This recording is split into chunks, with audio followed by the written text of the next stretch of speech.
Previously, Carlos Oliveira made his way out of the sewers where he encountered William Birkin in his G-infected form, who then ended up fighting against a T-00 tyrant that interfered between them. After Carlos escaped the sewers, he found Nikolai alone speaking with an unknown assailant, meaning he could be planning to work against his own comrades. Nothing was confessed at the moment, as they were interrupted by a burning Cerberus that leaped towards Nikolai, but he was quick enough to dodge it, resulting in the Cerberus landing on Carlos. To his surprise, Nikolai saved him from certain death, and after this burning situation occurred, they split up to continue their mission. Carlos reached the Grill 13 restaurant where he met with Jill Valentine for the first time, but they were then immediately confronted by the Nemesis, and together they combined their firepower to temporarily knock him out and give them a chance to get enough distance from him.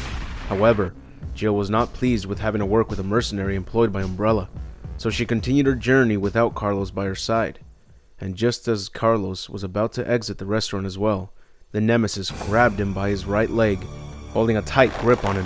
Carlos tries kicking its head as hard as he can, but it then proceeds to throw him across the building. He just managed to defeat the Nemesis with some of the most daring tactics anyone could ever pull off, but it appears as if those attempts were meaningless. He gave it everything he could on their recent fight, but it's not over, as the Nemesis refuses to be defeated. The impact from crashing on the wall not only left Carlos bleeding heavily, but the wall and the ceiling start collapsing from all the destruction they've caused.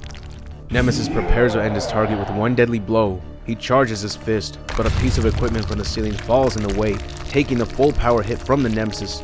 Unfortunately, his attack was strong enough to pierce right through it, and he still managed to hit Carlos at full force. He spills more blood as he realizes that his final moments are near. This tyrant will not stop until its targets are neutralized, and his firepower is not strong enough to put it down once again. There doesn't seem to be a way out of this situation anymore, and the Nemesis is already preparing for another powerful hit, only this time there won't be another interference. He charges one final attack, but stops, right before reaching his target. "What just happened?" he says out loud. The Nemesis stays in place with his arm extended, its fist still clenched. The only thing that begins moving are the tentacles on its back. Something stopped it in place, but what could it be? Perhaps he's regenerating its injuries such as its missing jaw, and the process halts it from moving any further, or someone had commanded the Nemesis to stop. The parasitic tentacles from its back start moving chaotically, and more begin sprouting in the opening of its missing jaw. This has to be why it stopped moving, but whatever the reason may be, there's no time to imitate its frozen state. He must escape while he has the chance, but before he does so, he notices that it has a case strapped to its back, and he takes it with him as it could contain a useful item along the way. Carlos makes his way to the cable car where his comrades said they'd be waiting by to regroup. He enters the train and sees that only Nikolai and Mikhail have made it. Even Jill is at this location, and to his surprise, she appears worried over Mikhail's injuries. This is unexpected to him, seeing as she has a built-up hatred for Umbrella and anyone working for them. He's not 100% sure if she's trying to help, or if she's only worried because he could become a liability or a threat. "I'm surprised to see you here," he tells her. "Here, this case was strapped to that thing that attacked us earlier. You should hold on to it. Might come in handy seeing as you won't be working with us. It's really impossible to expect that we'll be meeting again anytime soon." Jill takes the case with her, and Carlos then says, "It got back up, you know. That monster attacked me after you left." Before she replies, Nikolai approaches them and says, "This city is becoming a wasteland every second going by. We must evacuate as soon as possible, and this cable car isn't doing us any favors if it won't move. Let's get the necessary items to get this thing moving.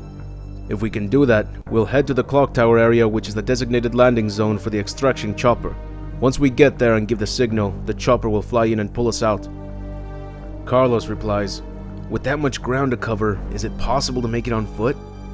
And Nikolai replies, "That's one problem, but the main issue we have is that the landing zone is cut off from here by the fire. We have no choice but to operate this cable car and navigate right through it. Fortunately, we can use it as a moving shield and help us get right through the worst areas." Carlos replies, "Works for me. Good plan, sir." Nikolai exits after saying, "Okay people, let's get moving." Before Carlos heads out, he tosses another useful item to Jill, a side pack for a little extra inventory space. She catches it and Carlos tells her, "It's a multi-purpose side pack for military use. She smirks a bit and tells him that her name is Jill Valentine, and thanks. He responds, "Goodbye, Jill," then exits the cable car. They all head out separately and search for the items needed to get the cable car up and running. Carlos heads over to investigate near the restaurant where they fought Nemesis, and just as he passes by a manhole, he hears a voice coming from beneath the manhole, so he opens it up with a fire hook that was placed nearby. He descends down a ladder into the darkness where the voice was heard. And as he takes his first step, someone begins running towards him. Unsure of whether danger is approaching at a fast rate, he aims his weapon in case something tries to get the drop on him, and it appears to be Sherry Birkin. She bumps into him and then tries to continue running away, but Carlos grabs her and tells her it's okay, he's not a zombie. But her expression indicates that something worse is chasing her. And as Carlos realizes this, a giant infected alligator shows up behind Sherry and attempts to swallow her whole. Carlos pulls her away from the alligator as it lunges forward with its mouth widely open. A collision is heard. Sherry closed her eyes the moment Carlos moved her out of the way. The infected alligator had attacked its nearest prey, but with a swift and unanticipated move from Carlos, he managed to keep the creature from snapping its mouth shut with all of his strength. This may not be the same giant alligator that was after Leon or Claire, but it has the same eager appetite for human flesh. Find out next time how this scenario unveils. That's it for the video. If you enjoyed the video, hit the like button to give this video a chance to grow. I'd like to thank all my Patreon supporters for their impeccable generosity. Your support means a lot to me, and you are part of the reason why I try to make the best content that I can. And if you like this content, check out the rest of my channel. You'll find more entertainment from separate franchises I like to cover, such as Mortal Kombat, Dragon Ball Z, Celebrity Deathmatch, Men in Black, The Mask, Batman comics, The Terminator, TMNT, Dino Crises, Resident Evil, and more.